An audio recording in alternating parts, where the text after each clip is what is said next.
Assalamualaikum warahmatullahi wabarakatuh. Qala al-mu'allif rahimahullah ta'ala wa nafa'ana bihi wa bi ulumihi fid dharain amin. Bismillahirrahmanirrahim. Wa yubtiluhu lan batalake ing wudu.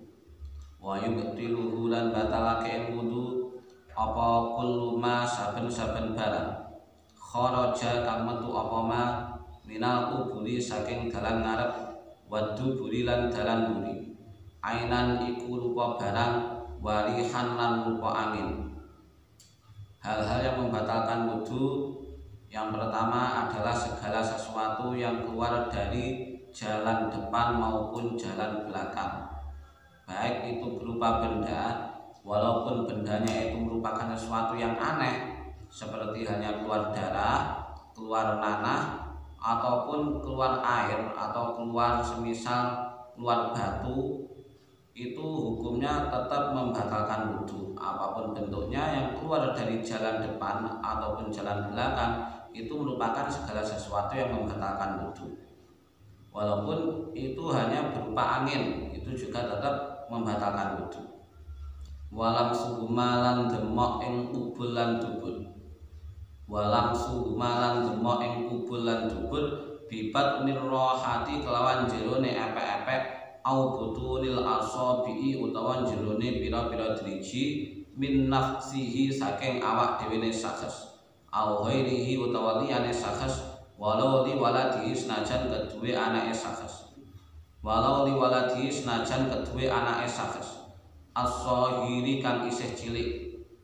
Kemudian hal membatalkan wudhu yang selanjutnya adalah memegang kemaluan, baik kemaluan yang depan maupun yang belakang.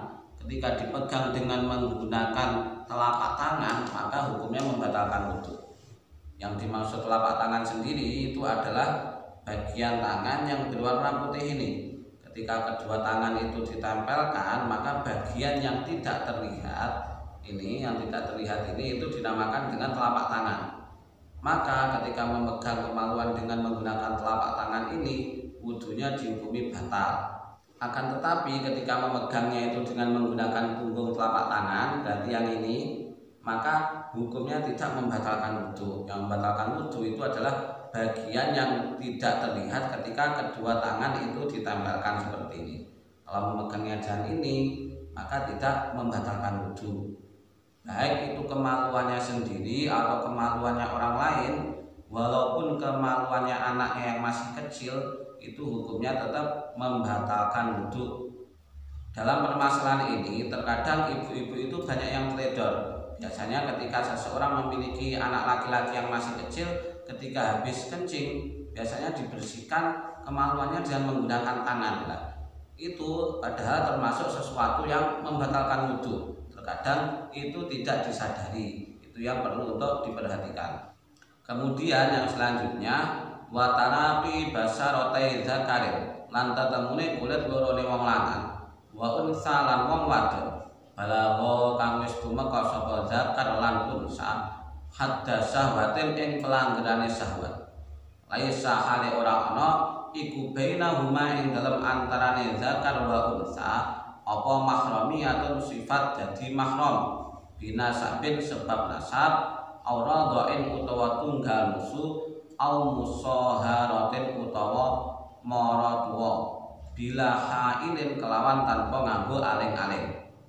Kemudian hal yang membatalkan wudhu selanjutnya adalah bersentuhannya kulit laki-laki dan perempuan yang sudah menimbulkan syahwat. Apabila yang disentuh itu adalah kulitnya anak kecil atau orang yang masih bayi atau balita, maka tidak membatalkan wudhu. Tapi kalau yang disentuh itu adalah orang yang telah menimbulkan syahwat, yaitu anak yang berusia 7 tahun ke atas, maka wudhunya dihukumi batal.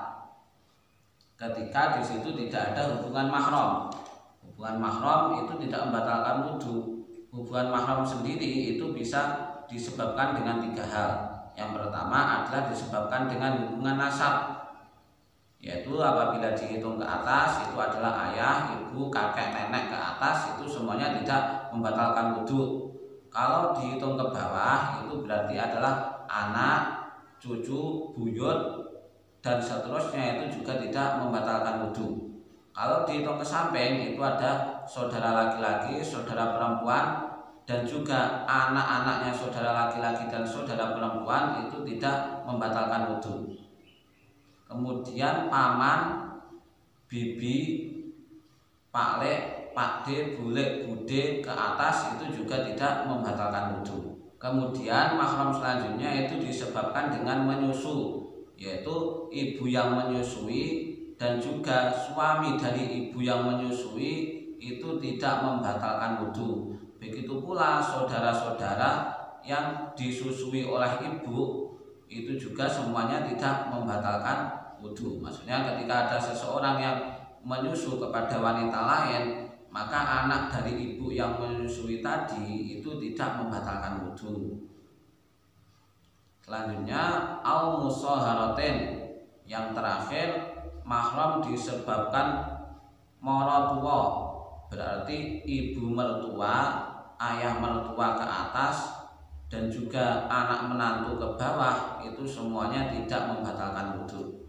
Wa zawalul aqli lan ilange akal, ilaman kejaba wong nama kang turu sapa man qaidan hale lungguh, mumakkinan kang netepake sapa man hal kota duburihi ing kolongane dubure man, wamalan barang haulaha kang ing dalem kiwa tengene hal kota duburihi. Kemudian hal yang membatalkan wudhu selanjutnya adalah hilang akal, bisa disebabkan gila, ayanan atau epilepsi, atau juga bisa disebabkan dengan tidur. Orang yang tidur itu juga membatalkan wudhu, kecuali ketika tidurnya itu dengan cara duduk dan tidak dimungkinkan keluarnya angin. Tapi kalau tidurnya itu duduk dan masih memungkinkan keluarnya angin, seperti duduknya orang yang kurus, itu maka wudhunya batal. Berarti yang duduk itu haruslah orang yang berbadan besar sehingga tidak mungkin keluar angin, maka wudhunya tidak batal. Wa ammal ghuslu ilahunna wallahu ta'ala a'lam bishawab. Wassalamualaikum warahmatullahi wabarakatuh.